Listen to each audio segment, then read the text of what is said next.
chegou mais uma edição do AbaCast. Hoje o convidado, gente, é da realeza. É o nosso chefe. Nós vamos falar sobre a criação da Aba. Quer conhecer um pouquinho da história, de como tudo isso começou e por que a gente chegou até aqui com tanto apoio? Fica aí.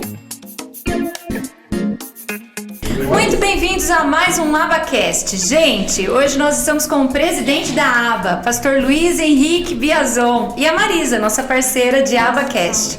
Nós vamos falar um pouquinho sobre a criação do projeto Aba, Associação Bethesda Assistencial. Falar um pouquinho sobre o Ministério do Pastor, que fez 37 anos esse mês aqui, e conversar com ele quais são os projetos, por que ele criou tudo que a gente faz aqui na instituição. Bem-vindo, pastor Luiz. Muito obrigado, dona Eva. Bem-vindo, pastor, Obrigado, no nosso programa. Marisa. Acho que vai ser muito importante o nosso bate-papo.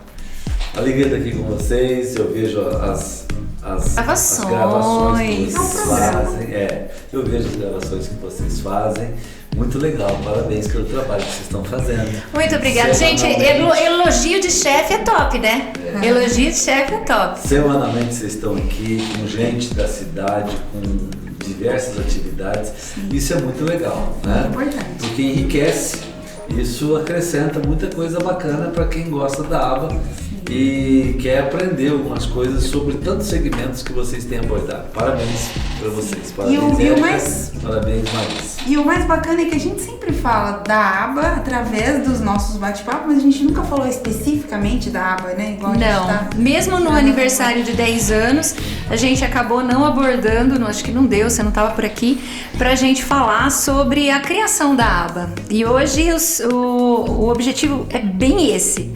Eu acho que muita gente que está na igreja e está na comunidade não sabe como começou tudo isso aqui. Já faz 10 anos que está oficialmente, formalmente. Mas eu acho que a ideia da associação ela aconteceu há muito tempo, não foi? Normal. A aba hoje, como ela existe, ela aconteceu por causa de uma grande necessidade. Usando a palavra que você colocou aqui, da formalidade. Porque hoje a gente não trabalha mais só na informalidade, como quando tudo começou, né? Na verdade, tudo começou junto com a igreja. Quando eu vim para cá em 95, eu já vim com alguns planos, algumas ideias de ação social. Porque eu sempre gostei de trabalhar com ações sociais, para pregar o evangelho, para falar do amor de Jesus. Então, para algumas situações, você só vai conseguir atingir o coração das pessoas se você puder entrar na intimidade, ganhar confiança, e aí você tem liberdade e autoridade para falar do Evangelho, né? Era uma velha frase que a gente escutava muito dos pastores antigos, dos pastores mais velhos, que muitas vezes, antes de oferecer o pão da vida, que é Jesus, você precisava oferecer o pão de trigo, para que a pessoa não tivesse o estômago roncando. Então você precisava cuidar primeiro da pessoa como ser humano e depois você trabalhar com a alma, com o espiritual. Então eu sempre aprendi isso, ouvi isso dos pastores, meus pastores mais velhos. Então quando eu vim para Rio Claro, nós começamos a plantar a igreja aqui, eu já tinha em mente as ações sociais. E nós começamos das formas mais variadas, cuidando de drogados. Eu me lembro que na época de 95, 96, 97, esses primeiros 3, 4 anos, nós fizemos uma parceria com a Peniel, que hoje tem aqui em Rio Claro, mas Comunidade terapêutica, né? Só existia em Uberlândia. E nós fizemos uma parceria. Então, todo mês a gente enviava para lá jovens com dependência química e a gente mandava 2, 3, era assim, uma lista muito grande. E aí começou também, a gente começou a trabalhar de forma mais intencional nisso, mais organizada. Depois começamos a Peniel aqui em parceria com o irmão Ovidio e o irmão Consuelo. Nós estávamos à frente desse trabalho. Isso é uma novidade para mim.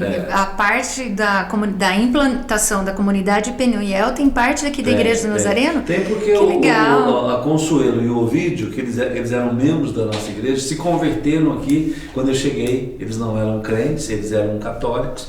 Aí se converteram a Jesus, começaram a caminhar com a gente. E o filho deles, né, na época o Fábio, ele estava com um problema de dependência. E aí nós encaminhamos o Fábio para Uberlândia.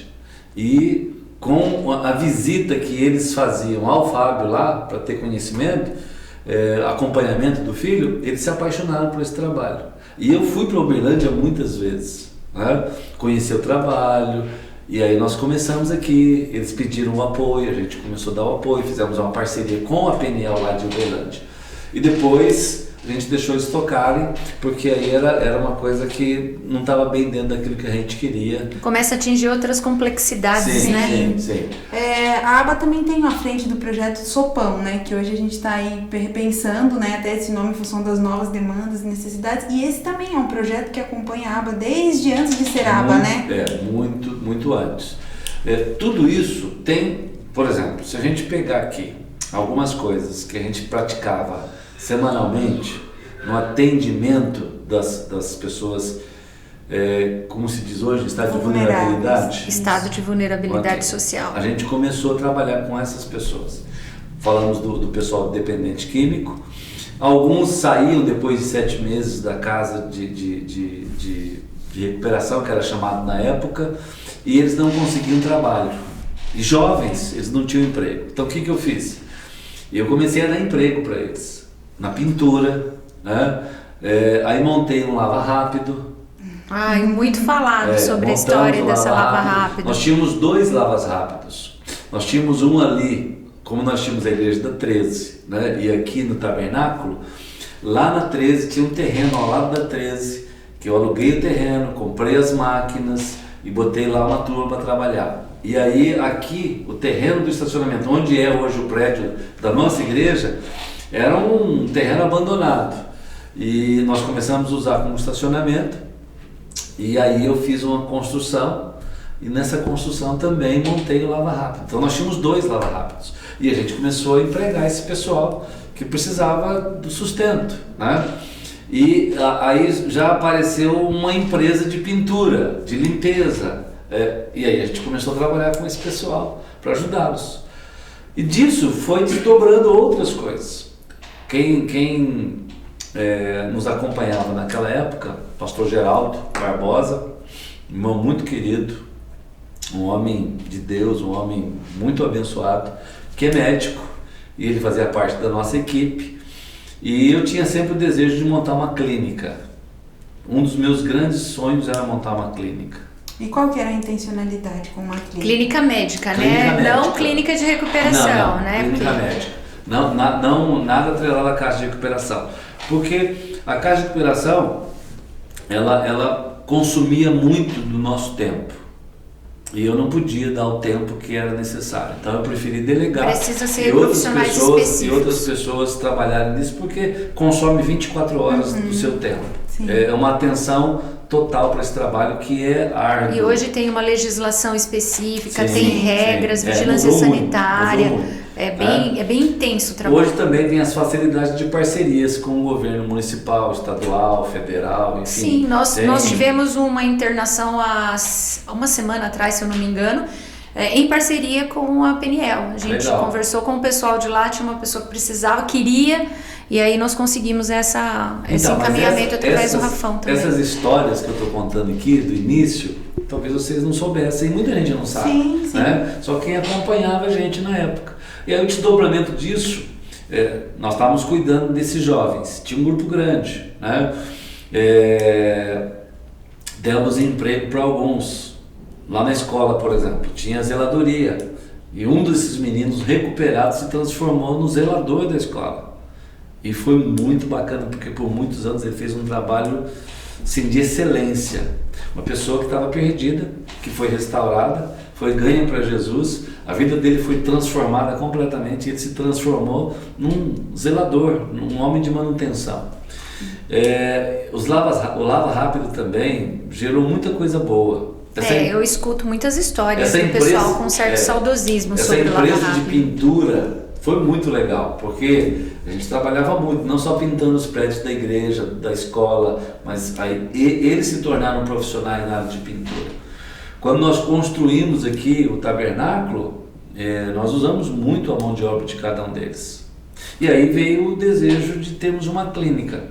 E quando o Dr. Geraldo, que era o pastor Geraldo, que trabalhava na equipe com a gente, ele se aproximou, né, e passou a fazer parte do nosso time, então eu conversei muitas vezes com ele. E o pastor Geraldo, ele tinha um coração assim, muito disposto a servir. Uma graça, né? mesmo. Ele é um servo, né? Ele tinha um coração muito disposto a servir. E ele começou a atender aqui na igreja mesmo, né? No gabinete dele, no próprio escritório dele. Clínica médica, né? Clínica médica. Ele começou a atender como um clínico geral. Ele atendia muitas pessoas, sempre gratuitamente, mas a demanda aumentou demais. Sim. Todos esses atendimentos, todas essas ações eram feitas como igreja. Como a gente hoje fala, Uma ação ministerial. Uma ação Nunca ministerial. teve nenhuma Nunca. legalização não tinha como uma formalidade documental. Não tinha formalidade, não tinha. Então, nós caminhamos por décadas, e aí nós, vendo que a demanda do atendimento do pastor Geraldo aumentou muito, aí nós alugamos uma casa e transformamos aquela casa numa pequena clínica, que era ali na Rua 14. Clínica Bethesda. Clínica Jardim São Paulo, Betsaida, né? Betsaida. Ah, é, mas Betsaida. depois foi para Depois Bethesda, virou Betsaida. Porque a gente estava pensando na aba, né? Clínica Betsaida. E em 2012, quando o deputado Aldo Demarque me procurou para me perguntar se nós tínhamos interesse de administrar o Bom Prato, que ele estava com o sonho de trazê-lo para Rio Claro, então eu disse ok para ele, ele me apresentou o projeto. Eu nunca tinha sentado com o Aldo para nenhuma conversa. Foi uma procura espontânea? Não teve nenhum... Porque eu acho que isso é uma pergunta que muita gente faz. A gente nunca procurou isso, foram eles que procuraram a gente. Foi uma procura espontânea. Da parte deles, né? Foi uma procura espontânea. Eu não sei nem porque... Depois eu conversando com o deputado, perguntei para ele, por que você me procurou? Né? E a resposta dele foi pela seriedade da igreja. Porque eu queria que fosse uma associação que realmente cuidasse dos interesses do Bom Prato, para trazer benefício de fato para a cidade e fazer um trabalho de excelência. E como eu tinha contato com na época, o prefeito Nevoeiro, com alguns vereadores, e eu acho que a impressão que nós deixamos como igreja e eu como pastor sempre foi muito positiva nesse sentido. Eu procurei sempre ser muito correto nesse sentido. Outra coisa que eu nunca fiz foi bater na porta da prefeitura para pedir favor.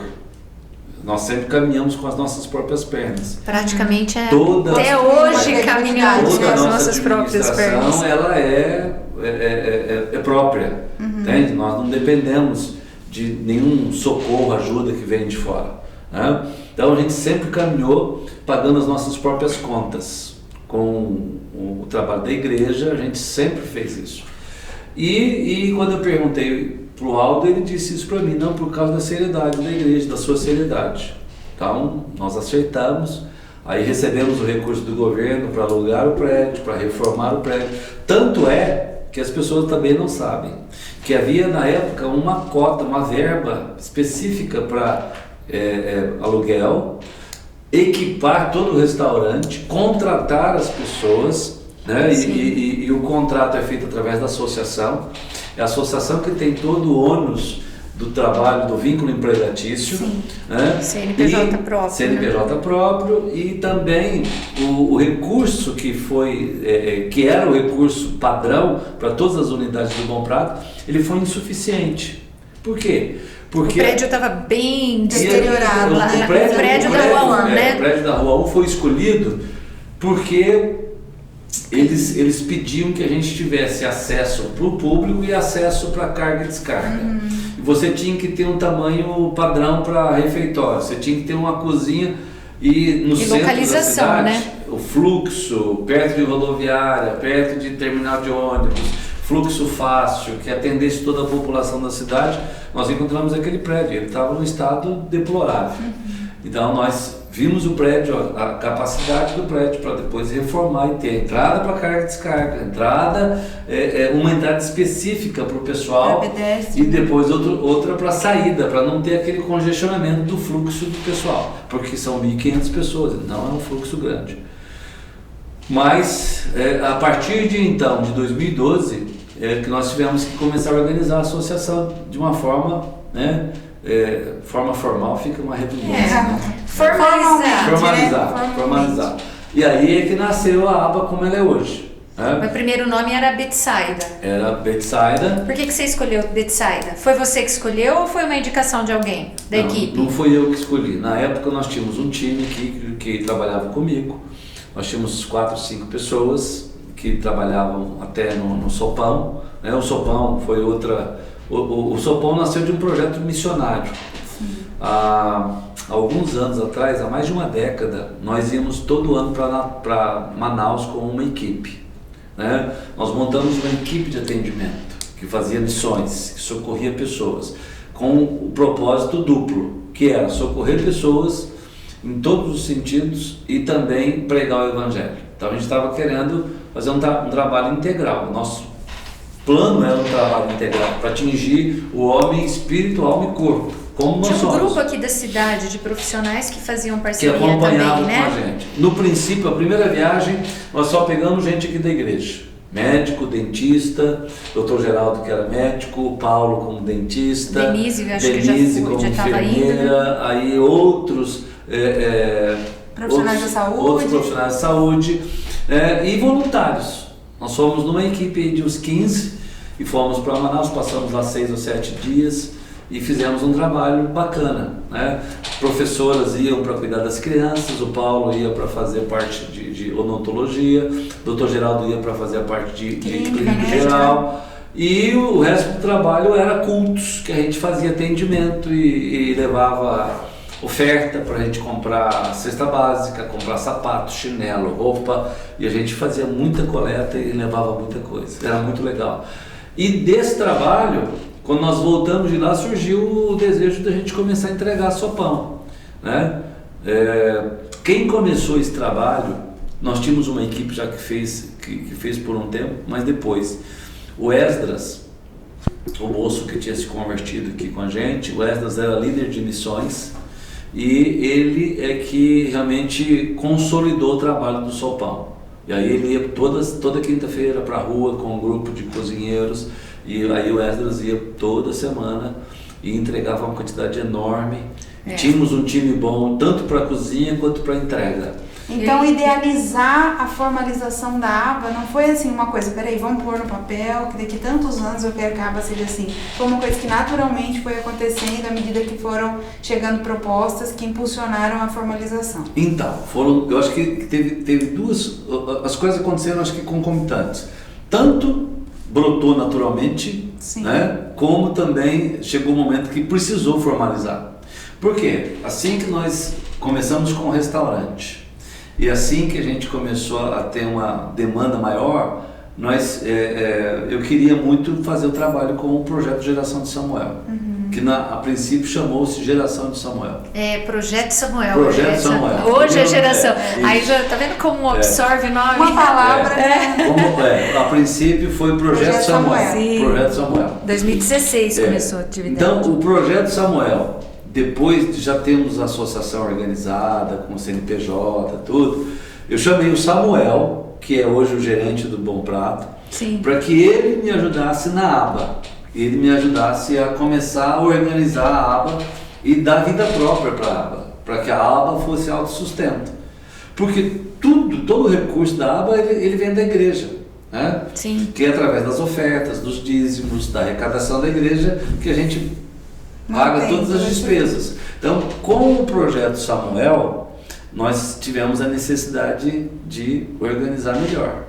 Porque ter projeto, parará. Porque a demanda do projeto seria também maior do que o que a aba vinha, né, atendendo. E o Geração de Samuel, que hoje Geração de Samuel, o projeto Samuel, ele começou com uma ideia sua, mas de ser creche, ou não? Tipo creche. Tipo creche. Eu não tinha, que quando a gente tem um projeto ministerial, a gente não tem uma dimensão do que a legislação solicita, né? E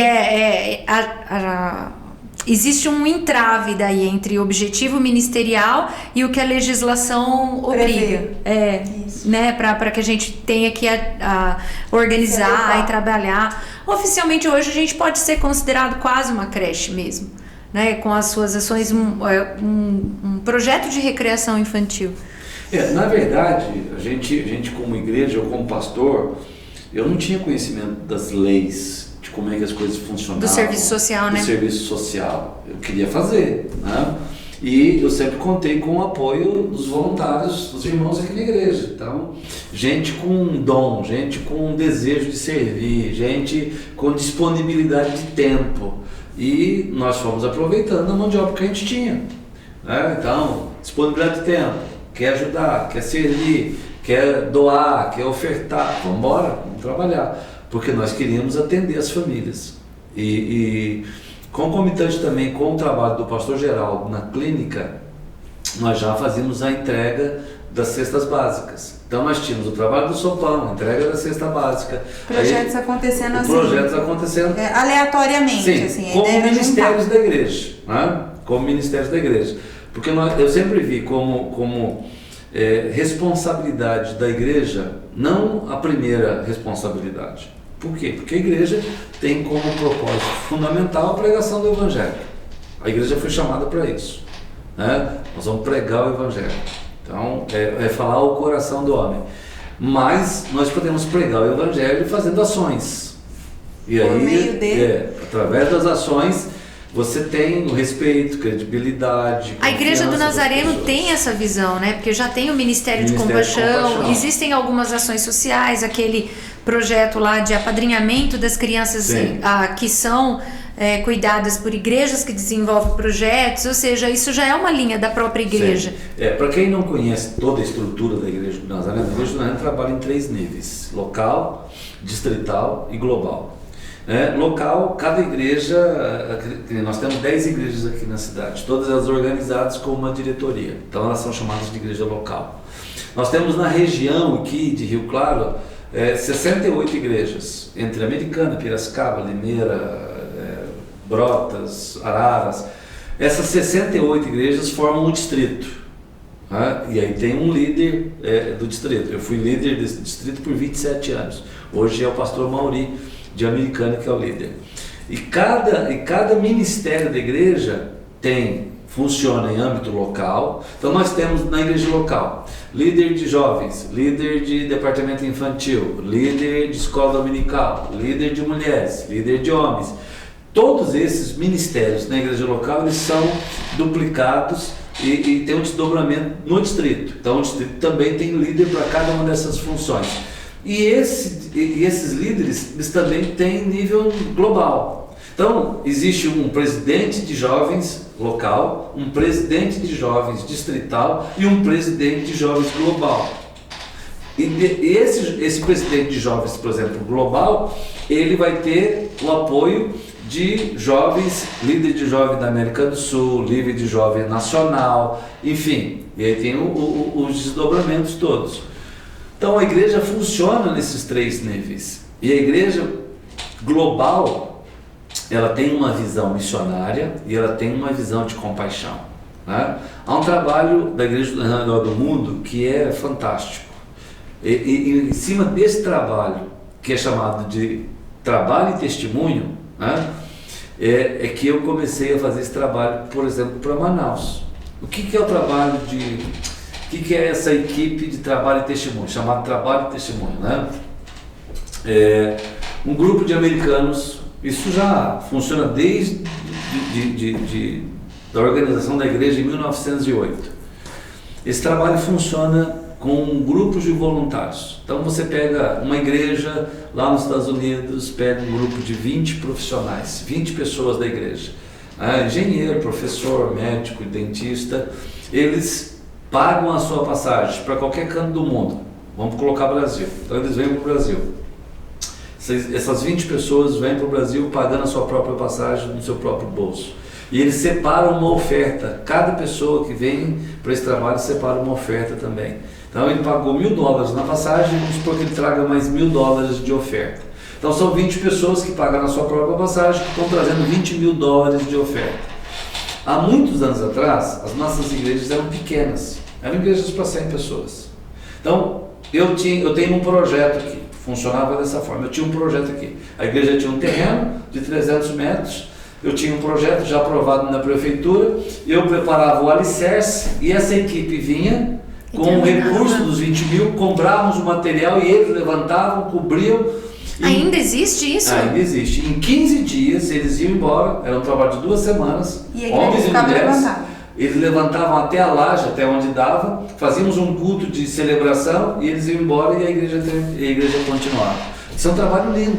Super, Esse é eu um- nunca esse é um trabalho ouvi falar não. global que nós podemos reproduzi-los a nível local, né? Então, a ideia que a gente pode fazer, pega aqui um bairro. Nós não fomos no Jardim Panorama semana passada entregar as marmitas. Ali não tem um grupo de pessoas carentes, necessitadas. Nós podemos levantar na igreja um grupo de empresários, comerciantes, pessoas apaixonadas por socorrer pessoas. E nós podemos levantar uma oferta e essa equipe de testemunho e trabalho vai, em um mês, 4 sábados, levanta 2, 3 dormitórios, 2, 3 cômodos, cobre isso. Bem união faz a força. Né? Mas esse é o trabalho voluntário bacana. Esse é o fim do cristianismo também, né? Isso é evangelho também, né? Cuidado. Você vai, pega uma família, tira do barraco e põe numa casa bacana. O que nós precisamos? Nós precisamos de boas ideias, nós precisamos de propósito, porque aí a Bíblia diz lá em Isaías capítulo 32, que os homens nobres, eles têm projetos nobres para socorrer aqueles que estão em aflição e necessidade, para que de alguma forma, através das nossas ações e dos nossos gestos, eles conheçam o amor de Deus. Sim. Então isso é fantástico. Isso eu sou ser a luz, por né? isso. E é isso, aí chega aonde... Então, já que nós estamos aqui nessa podcast, né, falando disso, o que a gente pode fazer? Promover. É isso que eu ia falar, quer dizer, a aba se formalizou daí, passaram alguns líderes muito competentes, fazem parte da história desses últimos 10 anos de formalização. Hoje o Bom Prato é uma das referências no estado de São Paulo pelo gerenciamento do Samuel e da Karina. Sim. A gente o Bom Prato nosso é fantástico. Super. Ele é imitável, né? Veio o pessoal do governo do estado aqui para imitar nos próximos porque outros. Nós fazemos, além da entrega do alimento, a gente faz aquele trabalho social. Faz o trabalho social, banho, que é o banho, a entrega de roupa, da higienização, do que é trazer a dignidade para eles. A gente tem aqui, que nos outros da dignidade para o pessoal que está na rua. Sim. Né? Mas assim, você imaginou que ia crescer tanto quando você começou assim? O primeiro projeto? Você tinha como pretensão hoje ser uma referência até na nossa comunidade como um todo, como uma igreja que desenvolve um projeto social de referência na cidade? Alguma vez isso foi a sua pretensão? Você gosta de estar nesse caminho de constante evolução e crescimento? Olha, eu posso dizer o seguinte, eu não tinha noção da dimensão que a coisa ia chegar, mas eu queria que o negócio crescesse, funcionasse e desse certo, e tem que dar certo. Sim. Né? Na verdade, o sonho era que realmente a associação se tornasse uma referência para a cidade, e a gente pudesse atender as pessoas em estado de vulnerabilidade, pudéssemos dar dignidade a essas pessoas, transformando a vida delas em todos os sentidos, né? Trazendo libertação, mas trazendo também cura emocional e vida espiritual. Então, eu queria mesmo que a coisa funcionasse. Mas a gente vai aprendendo cada dia, que hoje a associação, ela funciona diferente dos ministérios da igreja. A igreja é um ministério tem uma legislação, que é muito municipal então, para seguir. Como associação, a gente tem que seguir regras, né? E vocês duas sabem disso. Vamos fazer um projeto tal. Então tem que ter tudo por escrito, tem que ter aprovação dos órgãos. Antigamente você podia entregar um prato de sopa na praça e tirar foto. Hoje se você não tem autorização de uso de imagem, tem a lei de proteção, então, não pode. Se você divulga um caso que põe a pessoa em situação vexatória ou expõe a particularidade dela, você recebe processo. Ou seja, tem muitas peculiaridades. E até pra gente conseguir se formalizar e conquistar credibilidade diante do município, dos outros serviços sociais que acontecem, a gente foi precisando se formalizar, né? Não, eu acho que isso é necessário, eu entendo. Só que eu acho que às vezes se torna uma coisa chata. burocrática, né? Porque você, para ajudar alguém, você tem que seguir um cuidados. padrão. Entende? Você não pode ser espontâneo em algumas coisas, em algumas ações. Não Então, como associação, sim, né? não Talvez como associação. Como pessoa como independente, igreja, como pessoa física. E você Exato. pode. Mas como associação, às vezes você quer fazer uma ação e você não pode. Sim. Porque você está Tem que se restrito articular. a um segmento que você tem que estar dentro dos padrões. É bom, entendo que é necessário, mas às vezes é chato.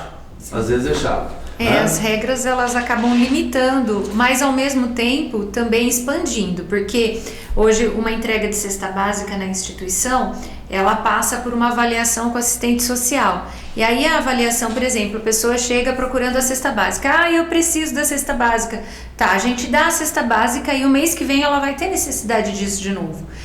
Mas quando ela passa pela assistente social e tem um plano de atendimento mais técnico em cima dela, a gente vai entender por que ela está precisando de cesta básica e o que nós podemos fazer para que ela não precise mais da cesta básica. Porque não é louvável que a gente atenda sempre a mesma pessoa com a cesta básica. A gente precisa, o termo que a gente usa bastante é a emancipação, né, dessa família, sim, né? Mas aí entra aquilo que aí fica chato, porque a pessoa fala, nossa, eu vou ter que abrir toda a minha particularidade para uma assistente social para ganhar uma cesta básica. Então, mas né? As pessoas não gostam muito. O que nós queremos através disso é a conexão com a pessoa, o contato, para que a gente crie vínculos. E ao mesmo tempo, uma pessoa vai receber 3, 4, 5 meses seguido uma ajuda da cesta básica, a gente sabe que é uma ajuda, que é um socorro, que é uma coisa provisória. O evangelho tem que entrar na vida dessa pessoa para fazer a diferença. Sim, a semente, né? Porque o evangelho vai transformar. Então, o nosso papel não é apenas entregar a cesta básica, Sim. senão a gente vira uma ação social que prefeituras fazem. E o papel da associação e da igreja é muito para além disso. Na verdade, volta naquilo que você falou no começo, né? Dar o pão e... Dar o pão, eu já esqueci. E o pão da vida. Isso, esse daí. Pão da vida andar na linha paralela, né? Mostrar para a pessoa que ela pode melhorar na condição de vida social dela e ainda porque essa é a grande transformação. ser liberta, né? Você come o pão de trigo, você vai ter fome amanhã de novo. E o pão da vida, Jesus disse, se você comer da minha carne e do meu sangue, você não terá mais fome nesse sentido. Porque a pessoa se valoriza, a autoestima muda, a visão muda, os valores mudam, os sonhos mudam. Então, um jovem que estava perdido nas drogas, ou estava perdido na prostituição, ou estava perdido na vida, ele entrega a vida para Jesus, ele é transformado. Por isso que a igreja evangélica continua sendo a maior instituição de transformação de vidas. Por isso que o Estado, o município, não consegue acompanhar, né, a ação da igreja. Você observa muitos municípios e gente com boa intenção, mas eles não conseguem fazer o trabalho que a igreja faz. Por isso que é necessário que a igreja faça, mas que a igreja tenha um suporte dos municípios, do Estado, talvez financiando até esse trabalho de uma forma sistematizada, organizada, porque a igreja sabe fazer esse trabalho, né? E aqui eu digo igreja, que é a mantenedora da associação. E a associação ela possa desenvolver isso de forma muito positiva.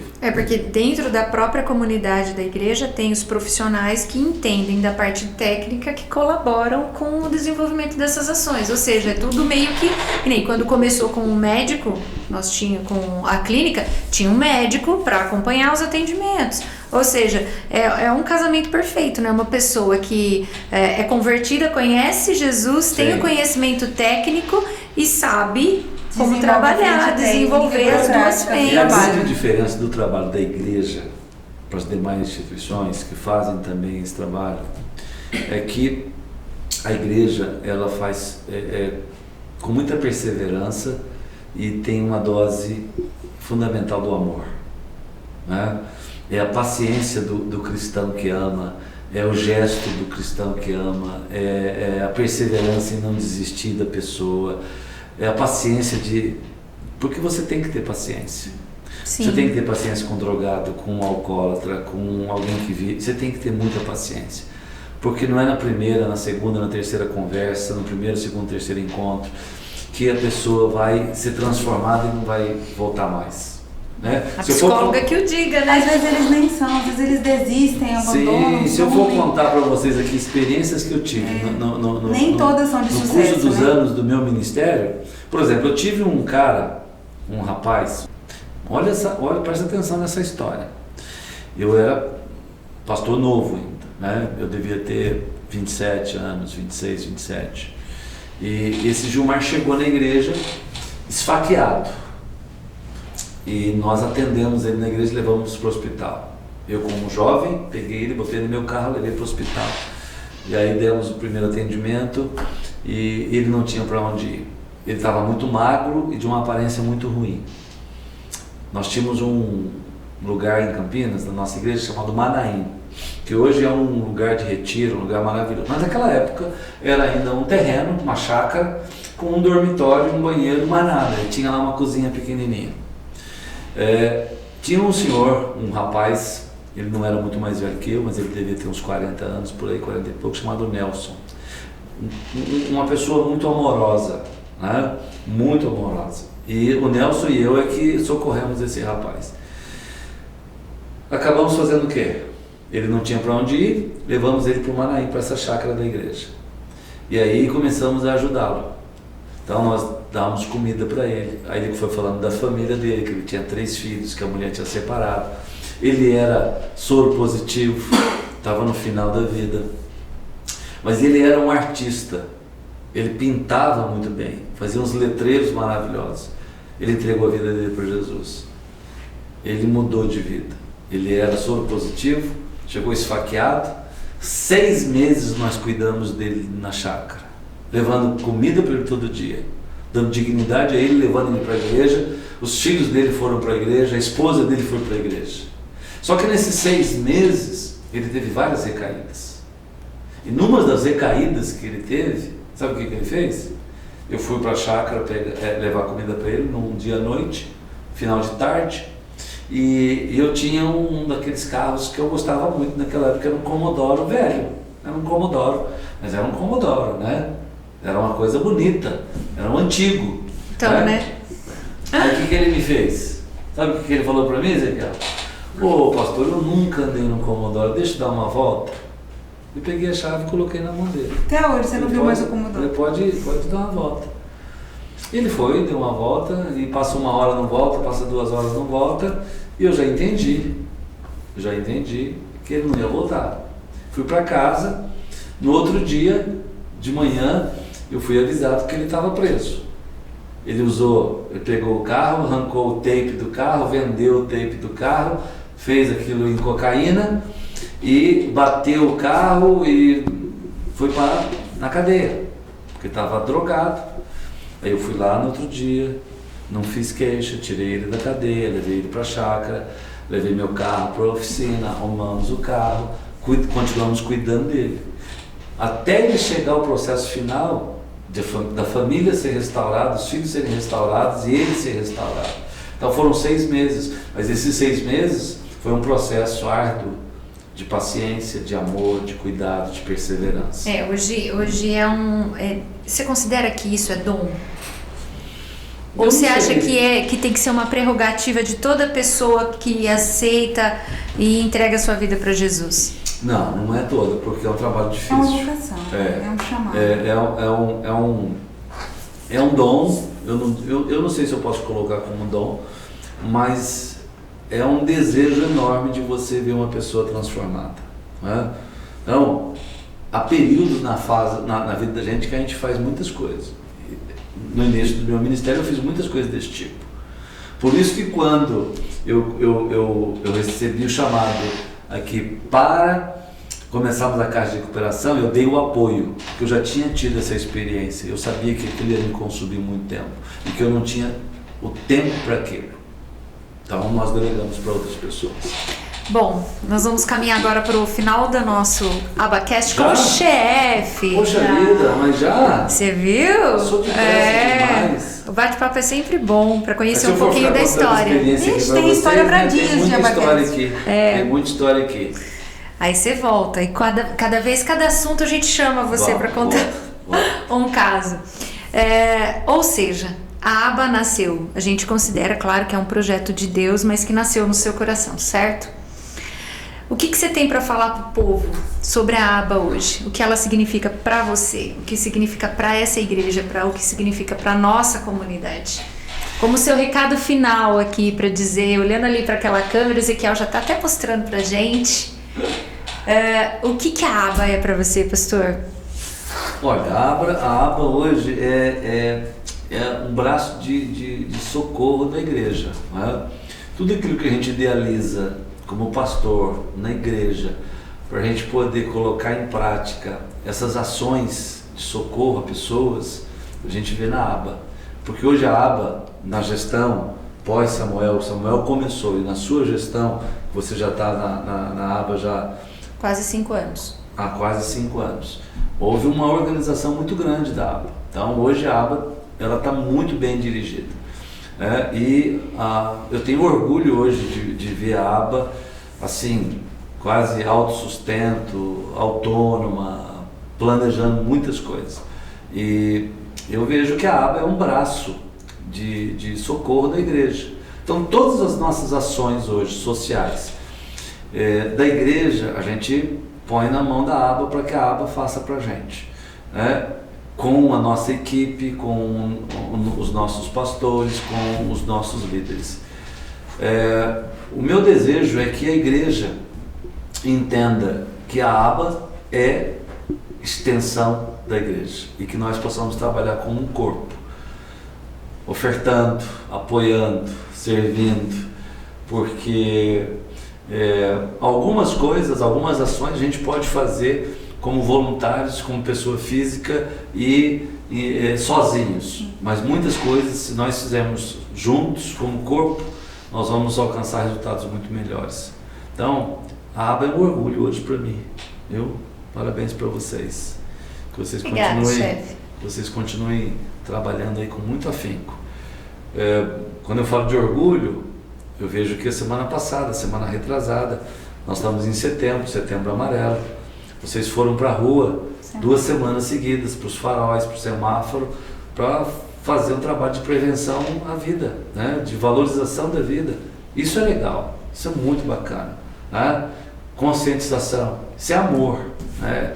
Isso é uma ação fantástica.